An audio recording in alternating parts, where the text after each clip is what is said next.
Well, first half, as a team, I thought we didn't play necessarily up to our potential. Not really trying to slight Saginaw, but we turned the ball over. We had a personal foul on 3rd and 23. Just didn't play real clean. But our special teams was a big key in that first one. Blocked the punt, and then we forced another fumble on the punt returner, which gave us some short fields.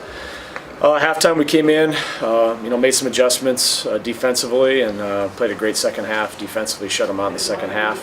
The first possession was really key for us offensively. We got a good kickoff return by Brandon Wild, and they punched that in. We had a 3rd and 1, double move to Erston Smith. Really excellent catch on that. Made some plays. So, good win. I still think we look back upon it. We could play a little bit better, especially on the offensive side of the ball. I don't think that we had some penalties and we kind of dropped some balls and did some things that are not Grand Valley football. So to come out of it with a 4-score win and feel like you can get better, I think is always positive. And I was really proud of Bryce Young-Walls. Had to step in. Martavius wasn't 100%, so he stepped in. He played a lot of reps on special teams and was our leading rusher. Got 100 yards. So credit to him because he was running down the kickoff every single time and doing a lot on special teams too. So Garrett coming through with the 2. Turnovers. He had the pick in the first half and the scoop and score in the second half. And a lot of guys on defense hitting the quarterback. A lot of guys. We stayed really aggressive with our calls with our defensive staff, and I thought that was good too. So I think we came out of it pretty injury-free, which is a good thing. Now we got 3 straight road games, and we'll enjoy this tonight and get to work. Now, what was it in the second half that you thought that you adjusted to well? Well, they were running a kind of a new run scheme. It hit us a couple times in the first half. They were bringing the tight end across but pulling guys the other way, and I think we kind of got some of the run game squared up. And they were hitting us on some quick game.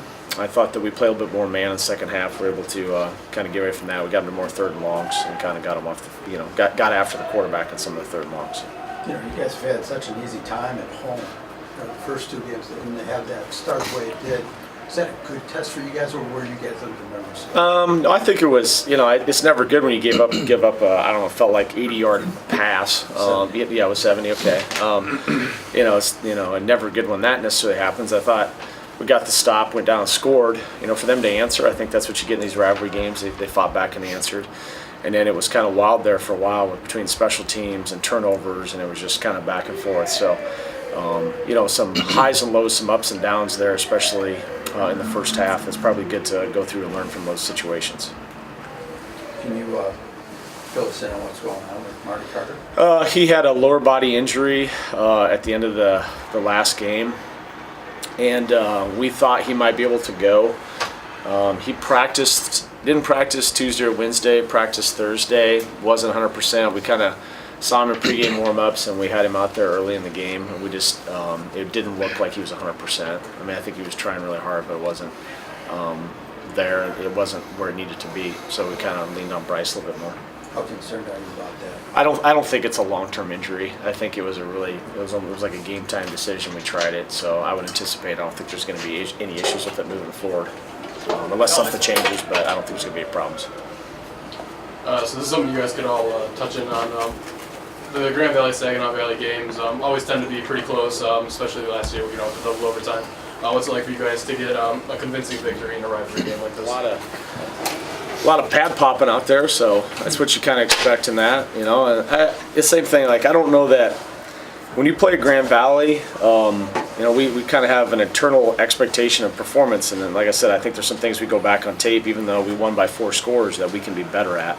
And I think there'll be some humility when we head in there on Sunday, when we watch the tape and get better. I don't think anybody's like feeling like, oh great, we've accomplished a ton because we beat Saginaw. I think we understand that it's a good win. It gets us to where we want to be in the conference race, and we got to get a little bit better as we move forward. Collin, can you touch a little bit about the difference between the first half and the second half, too? Yeah, Coach kind of touched on it a little bit. We were doing some things that we hadn't really seen before, but, we came back in with some confidence. We gave up that one big play, the big pass, and they scored on that. And, coming back in, we felt like on that play, we beat ourselves. We gave that to them. So, we had some confidence with that. What we were doing was working as long as we stick to the plan. And just made those minor adjustments to that different run scheme that they were thrown at us. But like I said, we came in with confidence. We gave up 6 points that we, personally I don't think we should have given up. Just kept that, used that momentum and rolling into the second half. Garrett, you've played a lot of good games in your career. How does this one stack up in all the games that you played? With the scoop and score, the interception, a lot of tackles to sack. What was going right for you tonight? The coaches had a great game plan for us, especially on third down. Brought a lot of different pressures, and on that touchdown there, I got to give all the credit to our D-line.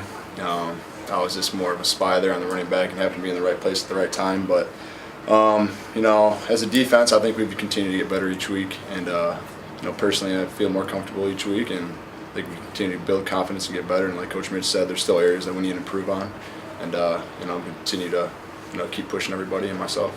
Well, Pettis had the sack on that play that you scored on. Yeah. Did he talk to you about that after? Yeah, he did. He gave me a little. Yeah, you're welcome. But I got to give credit to them because they're making plays for me, and vice versa. So, as a defense, we continue to get better, and we feed off each other, I guess.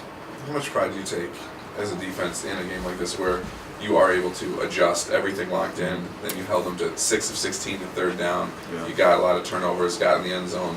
How much pride do you take in a game like this? We know we had a challenge facing this offense. Like Collin said, there's some things that we haven't really seen yet that they threw at us, and our coaches made some great adjustments to us, and I got to give credit to the whole defense. We stayed confident, stuck together, made some adjustments, and continued to play hard for 4 quarters. Did you guys expect Saginaw to run the ball 45 times?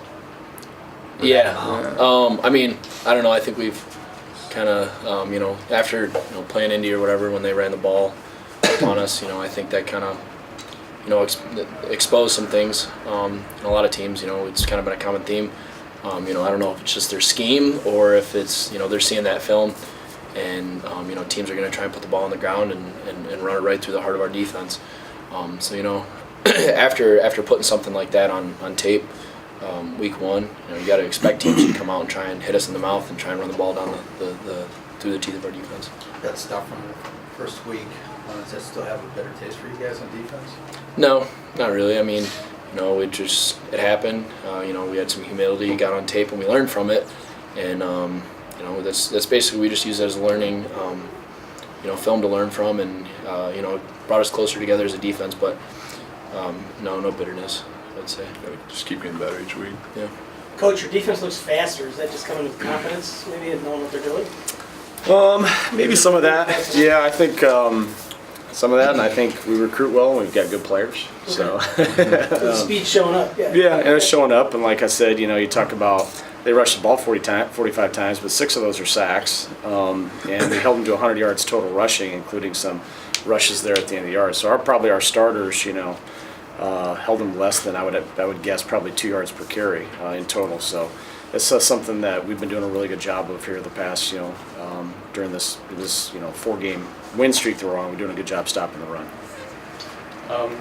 Late in the game there, when could say the game was pretty much decided on that punt that was kind of between the 1 and the end zone for the touchback, and there was a little chippiness there at the end. Does anyone have any comment on that? That was my penalty. I think it was more of a compete play between me and the returner, and I don't know if things are going to happen in a game like that, heat of the moment, but we can't have that. So we thought that we touched the ball in the 1 and then it hit the returner, and we thought potentially it was a live ball in the end zone, so there was a scramble when they had blown it dead.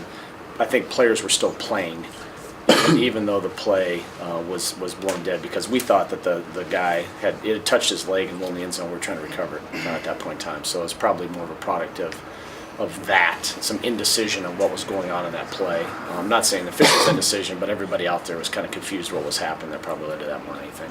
A little uncertainty. Yeah, uncertainty is where what was the ball live? Is it dead? What's going on with the football right then?